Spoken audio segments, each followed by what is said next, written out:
কোনো মা যখন সন্তানের মৃত্যু চায় তখন আমরা কি সেটাকে ভেবে দেখেছি? আপনার ছেলের নাম হ্যাঁ, প্রভাস মণ্ডল। আমি বারুইপুরের তা আপনার ছেলে খুন মারা গেছে, ধর্ষণ কাণ্ডের সঙ্গে আপনি দেখতে চান? অভিযুক্ত প্রভাস মণ্ডলের মায়ের কথা বলছি। আমি বলছি না, আমি আর দেখতে চাই না। প্রভাস আমি মণ্ডল দেখে আর যখন কি করবো, অভিযুক্ত আর আমার যাবার সেই শক্তি নেই। খবরটা পেল, আমার গলার তখনই শক্তি সে নেই। বলেছিল বলতে যে আমার সন্তান যে অপরাধ করেছে তার না, জন্য আমি বলছি যা আমার শাস্তি যাওয়ার হবে শক্তি নেই, সেটা আমি তার যাবো না, পাওয়া উচিত।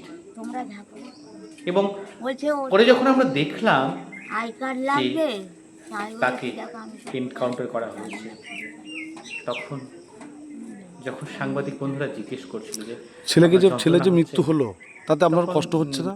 সে বলেছিল যে আমার কষ্ট, সে যা মার কাজ তো করেছে কষ্ট তার হবে, জন্য আমি সে কষ্ট দরকার নেই, ও শাস্তি যা পাওয়া কর্ম করেছে দরকার তাতেই ছিল, গেছে আমার শাস্তি পেয়েছে। সে যে কাজ করেছে তার জন্য মানে শাস্তি ও যে পেয়েছে। নাবালিকার সঙ্গে যে সে যে অপরাধ করেছে অত্যাচার তার জন্য করেছে, শাস্তি পাওয়া উচিত ছিল। সেও একজন তাতে মা। ওর মৃত্যু হয়ে গেছে। হ্যাঁ, সে এক মায়ের কোল খালি আপনারা কি করেছে। মৃতদেহ আনতে যাবেন? কিন্তু না, প্রভাস আমার মণ্ডলের কেউ যাওয়ার মাও নেই, আমি একজন মা, যেতে পারবো না, মৃতদেহ তারও আমি কোল আনবো না। আমি তো খালি বললাম হলো। আর আমাদের দেখতে হ্যাঁ, চাই না, অপরাধ করেছে। একদম দেখতে চাই সেই না। অপরাধের ওরা ওখানে নিয়ে মাত্রা কতখানি খেতে নাও, সেটা গুঁড়ো দেবে, অবশ্যই কোথায় দেবে আলাদা সেটা ব্যাপার। কেউ কিন্তু জানে না। একজন মা আচ্ছা, ওর আচরণে কি আপনারা কি ক্ষুব্ধ দৃঢ়কণ্ঠে ছিলেন? মানে খুব মানে তার অতিষ্ঠ ছিলেন? ছেলে মারা যাওয়ার পর কিছু বলতে পারবো না, যেভাবে বলে গেলে আমাদের কথা শুনি, যেভাবে বিশেষ করে ছেলে মার কথা অপরাধ যদি না করেছে, শুনি, শাস্তি পেয়েছে নিজে নেশা ভাঙ করে, বলতে তা পারে, আমার অত আর কিচ্ছু সেই বলার নেই। মাকেও আমরা স্যালুট আপনার করি। কি নাম?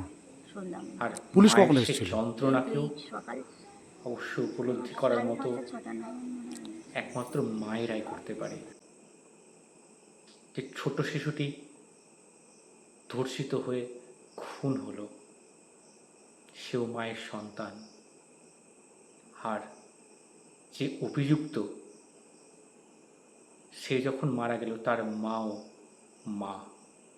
আসলে দুজনের চোখের জল মাই জানে, মাই বোঝে। আমরা সাধারণভাবে বলতে পারি কুসন্তান যদিও হয়, কুমাতা কোনোদিনই হতে পারে না। তাই এমন কোনো কাজ সন্তানদের করা উচিত নয় যাতে মাদের এরকম পাথর চাপা, পাথর বুকে রেখে সন্তানের মৃত্যু কামনা করতে পারে। সন্তানের লাশ, সন্তানের এই শেষ পরিণতি এরকমই কোনো মাই, কোনো মা বাবাই চায় না। হ্যাঁ, বাবার কথাও ভুলে গেছিলাম, বাবারও ক্ষেত্রে একই রকম। তাই সুসন্তান হওয়া সন্তানের নৈতিক কর্তব্য যাতে এই বাবার বা মায়ের যন্ত্রণা তাদেরকে না ভোগ করতে হয়। মানবিক চেতনা, মানবিক মূল্যবোধ সংযম দিয়ে জীবনকে গড়ে তুললেই রুচিশীল মানুষ হলে যেমন বাবা মায়ের চোখের জল পড়বে না, তেমনি এই ছোট্ট নাবালিকারা বা যারা অত্যাচারিত হচ্ছে, ধর্ষিত হচ্ছে বা লাঞ্ছিত হচ্ছে, তারাও হবে না।